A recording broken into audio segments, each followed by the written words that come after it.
Friends, তো এখন ঘুম থেকে উঠে বাবু একটা আম পেয়েছে দেখে, তো চলো এই আমটা এখন খাওয়ার জন্য খুব বায়না করছে। তো এখন বিকাল 5:30 6টা বাজতে যায়। তো এখন বলছি চলো স্যালাড খাবে, তো এই যে স্যালাড তো খাবে না বলছে। তো চলো আমরা কেটে দিই। তো আমটা দেওয়াটা ঠিক হবে জানি না কি হবে, আমটা খেলে পেটে ব্যথা হবে নাকি। তো এখন খাওয়ার খুবই বায়না করছে। তো চলো দেখি আমটা কই, আম দাও, কে আম দাও। তো আমটা কেটেছে ওর বাবা, তো দেখো খাওয়ার জন্য বায়না করছে।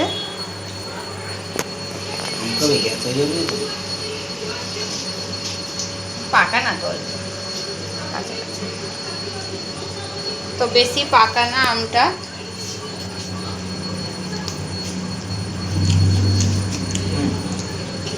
আর দেও না।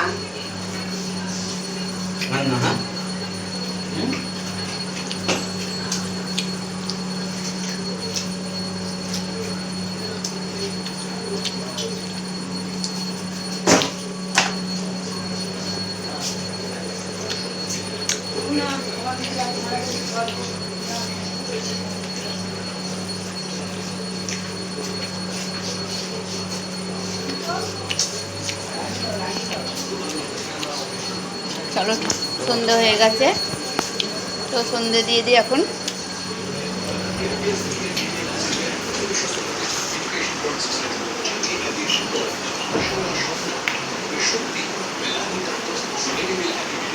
সন্ধে দিয়ে দিই, তো চলো সন্ধে দিয়ে তারপর চা খাবো, চা করবো, লিকার চা করবো। তো চলো টাটা।